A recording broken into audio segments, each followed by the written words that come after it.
What's up, everybody, and welcome to a very impromptu episode of the Spectator Mode podcast. I'm just going to get right out there and say it. I did not expect to get up this morning and hear news that Microsoft has acquired Zenimax, the parent company of Bethesda. So this goes to say that Microsoft is not kidding when it comes to the next generation of gaming, with the Xbox Series X and Xbox Series S going on pre-order tomorrow, which is going to be a little bit of madness if I do say so myself.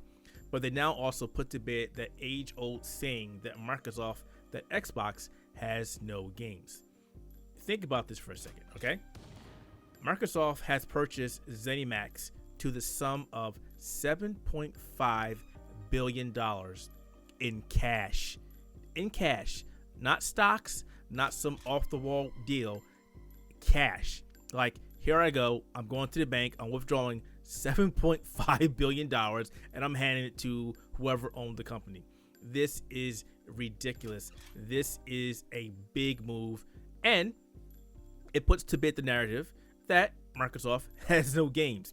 They now own several of the biggest IPs in gaming history: Wolfenstein, The Elder Scrolls, Doom, Fallout, as well as The Evil Within, which is one of my favorite gaming series, Prey, the upcoming Starfield, and other games we haven't mentioned, like Arcane Studios' upcoming Deathloop, which is odd because that game, it has a year exclusive on the PlayStation.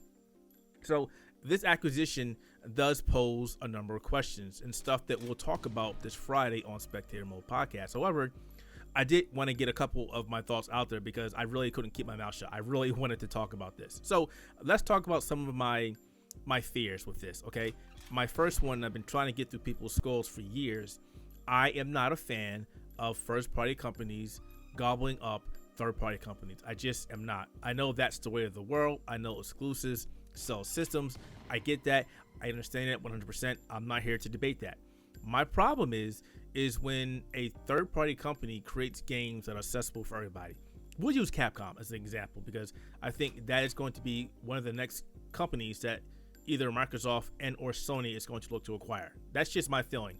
I'm not confirming it or anything. But just think about that. If they pick up Capcom, that means Capcom games, unless there's some sort of multi-platform deal in place, which Microsoft has with, man, mine's going crazy with Minecraft as an example. That game will be specific to a certain ecosystem. Can you imagine if all the Resident Evil games, Street Fighter games, Monster Hunter games were exclusive to one platform? Monster Hunter is a game that has blessed multiple platforms. We got Monster Hunter World on Xbox, on PlayStation. We have Monster Hunter Rising coming out exclusively for Nintendo Switch, but that's part of the Monster Hunter franchise. We've got Monster Hunter on PC. It's just ridiculous. If you think about this, this is a huge equalizer. Microsoft now owns, again, some of the biggest names in gaming. This is not something that should be undersold. This is a big deal. If you're not understanding this, I don't know what to tell you. As far as going forward for other things, I don't know. I don't know what Microsoft has in play. I don't know if they're going to honor multi-platforming games on other platforms. I don't know if they're going to restrict it. We have no idea.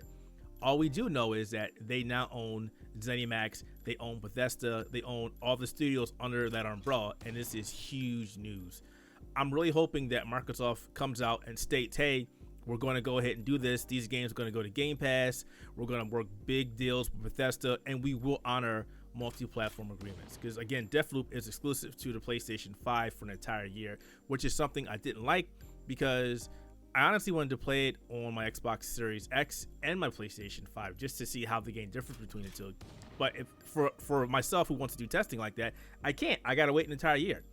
At the same time, it just goes to show that money is huge when it comes to gaming companies. And again, exclusives, again, are a big deal. So again, Microsoft Xbox now owns Zenimax. They now own Bethesda. They now own some of the biggest names in gaming history. Again, Wolfenstein, Doom, The Elder Scrolls. This is ridiculous news. This is something that I didn't see happening, and I'm sure the gaming journalist industry is on its head right now because this deal has been kept under wraps for so long. Nobody outside of the Microsoft circle knew that this was happening. I'm surprised they were able to keep this announcement under wraps for so long. It's crazy. But again, it is a double-edged sword. It's great news for Microsoft. It's great news for those who only play on Xbox. And I'm not saying that that's a good thing or a bad thing. I'm a gamer. I play on every platform. I play on my Switch. I play on my PC. I play on my PlayStation. I play on my Xbox. Yes, I even play on Stadia, even though I'm not a fan of the system. But deals like this kind of make it hard to anticipate what's happening in the future for gaming because, I don't think Microsoft's going to do this, but they totally can go and say, hey, you want Bethesda games? Play on Xbox. You can't play it on PlayStation anymore. You can't play it on Nintendo Switch anymore. They could totally do that. They own the rights. They own everything. They are within their rights to do so. Will they do it? It's hard to say. I really hope they don't, but we'll have to wait for Xbox or Phil Spencer to come out and say what exactly this deal is all about, what the specifics are, and what this means going forward for Bethesda games on Xbox and other platforms. This is also great news for Game Pass because now that Microsoft owns Zenimax, now that they own Bethesda, they are now considered a first-party company, and all first-party company Microsoft Xbox published games come to Game Pass on the very first day. Does this mean we'll see all those games on the platform soon? Hopefully, but it definitely does mean upcoming games that are being released from Zenimax or Bethesda will appear on Xbox Game Pass, and that is huge. Think about that for a second. We'd love to know what you think about this short podcast. Would you like to see more of these in this short format? And also want to know what you think about this news. Head over to the Outerhaven.net. We have a story about Microsoft purchasing Zenimax.